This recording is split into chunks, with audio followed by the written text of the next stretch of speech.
Day 23, let's get into it.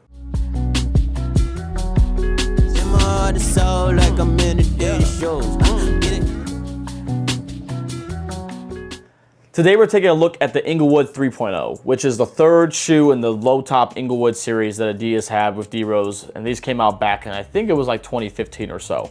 You know, this shoe did come and receive a stateside release, and actually I know they sent this shoe also to a lot of the colleges for athletes, because I had like friends that played on UNL's team that I'd see when they were, were wearing the shoes that the university gave them, and the basketball players also had a pair of these D-Rose Englewoods in the white and red colorway, because Nebraska's colorway fits the same with the Bulls, so it really kind of works out.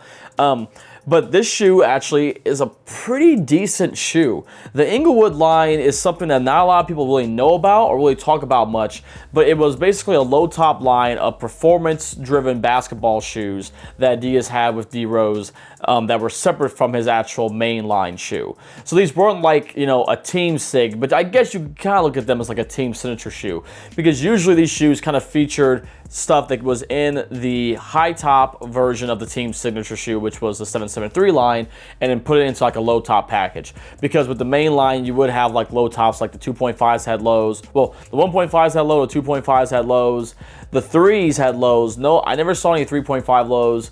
I never saw anything low like the 4.5s, but they also had like other names where they kind of named some of the low top shoes. Arguably so, the Englewood Boost was actually basically like a low top version of the Rose 5s, because they use like the same boost midsole and traction outsole. But we'll kind of dig into that, maybe at another point. But looking at this version of the Englewoods, this has some really cool features in it that I think people don't usually expect from a shoe that was basically kind of like a takedown model. And that comes into the form of the materials. Now, some of the materials for some of the shoes, the upper was actually a premium leather, which was really cool. Or I should say like a full grain leather. So I mean, if you want to call that premium, you can, but depends on how you look at it. But like the full grain leather for the upper was actually like a real surprise to see from that model, because they retail at like $110. This upper on this shoe actually is a suede upper that's mixed with like these fused panelings back here in the heel that have like these leathers layered on top of it that has the D-Rose logo, and on the other side it has like the Adidas logo. The stripes from the back are actually 3M, so they are reflective, which is cool. Same goes for the tongue on here too. This is also reflective, which also just adds a little extra dimensionality to the shoe. Something that I do think is interesting about this shoe is that if you're used to or you know anything about the 773s, the 773s have the same traction for the outsole as this one does.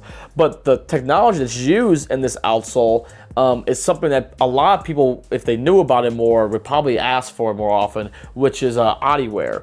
And OddiWear, as labeled right here on the outsole, was actually a higher, stronger material compound used for the outsoles that was specifically used on a lot of shoes that were meant for outdoor play. So, honestly, something like, this shoe here, especially with the way this traction pattern is set up, you would have better durability for this outdoors, because it's not super pliable, but it would still kind of get the job done. Now, did I ever play in these? Do I have any way of backing that up? I do not.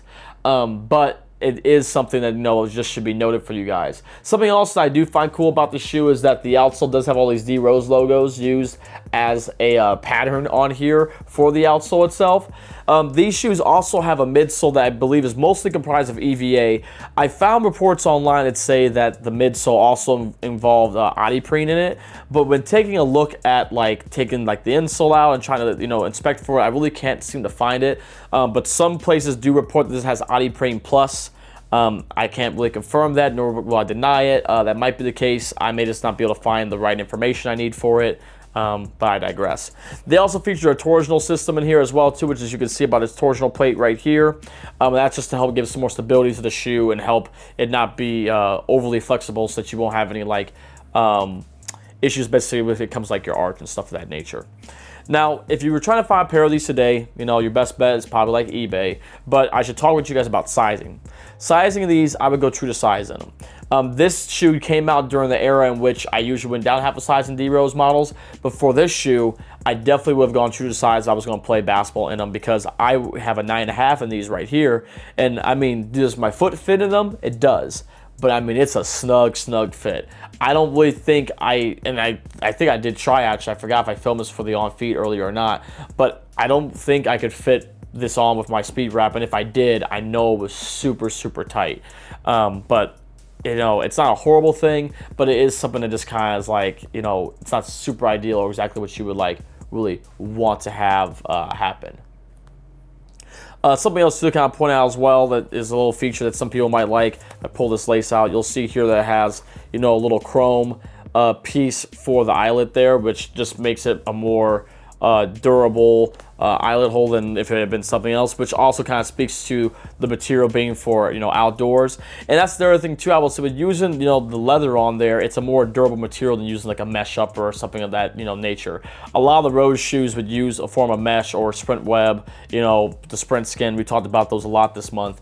As the material for the upper, but these using some more premium materials while also being some materials that are a little more durable makes a lot of sense for an outdoor shoe. The other thing to call out here too as well is right here on the front of the toe, it does say Rose with the 3 stripes for the E, but after that, guys, it's pretty much all she wrote. The Adidas insoles that do come in here are, you know, the nicer ones. So I do pull this out and I can show you guys, like, you know, that's the more nicer insole. This is, you know, a little beat up. The Rose logo there has rubbed off a little bit, but honestly, it's not too bad. I bought these pair off of eBay, I believe, a couple years back, or it may have even been off of like Poshmark or Mercari, and you know, just ended up looking up getting this pair for a pretty good price. Part of what finally motivated me to get a pair of these Englewoods came down to the colorway itself. I just really dig this colorway, and I think it just has this real nice, you know, kind of look to it. That you don't really see on a lot of other Rose shoes. The color block on here just felt different. Something else too, I almost forgot to point out for you guys that I think is kind of interesting is there is this, the lace loops right here for the laces. It has Rose branding here on that, but it also is like this plastic piece versus just being, you know, another like, you know, eye holes through the shoe. I believe that probably was done as a way to provide just some more tight lockdown on that area specifically versus having regular eyelets be there. I can't say that for certain, but like that's just like my assumption. But yeah, like I assume that's kind of it. But again, like I said, these shoes, if you look at them, it really does look like just a low top version of the 773 threes, and that's kind of a cool thing. You know, same with like the Englewood 2s, those look like basically somewhat of a version of a low top 773 2. And then the Englewood 1s, those actually look like low top 3.5s. I kind of forgot about that, so I just said that, but the way the design on that upper is, it's designed to have the same look as the 3.5s in terms of like how it's like the spirals are coming out of it, and it kind of has as it moves down, but it isn't actually a 3.5 low top. But yeah, the midsole is the 3.5, it's the 3 and the 3.5's midsole and outsole. So there's that. But yeah, anyway, guys, kind of sidetracked there. But let me know what you guys think of this shoe down below in the comments. You know, do you guys want to get a pair of these? You can find and get your hands on them. If these shoes retail today for $110, definitely I think like I would have copped them. This shoe, honestly, like, you know, when you think about this and you think about like the Sunshine 3s both being low tops, it's kind of interesting to think about how that design language still somewhat, you know, stayed true to some extent in other shoes. And this, if it came out as a Sunshine, people probably would have liked it a little bit more. But like, again, this is before we even knew the Sunshine line would be a thing. But that's just kind of like some additional thoughts I guess I have. But yeah, let me know what you guys think down in the comments down below. I'll see you guys tomorrow for another review. Until then, peace. Have a great rest of your day. Bye.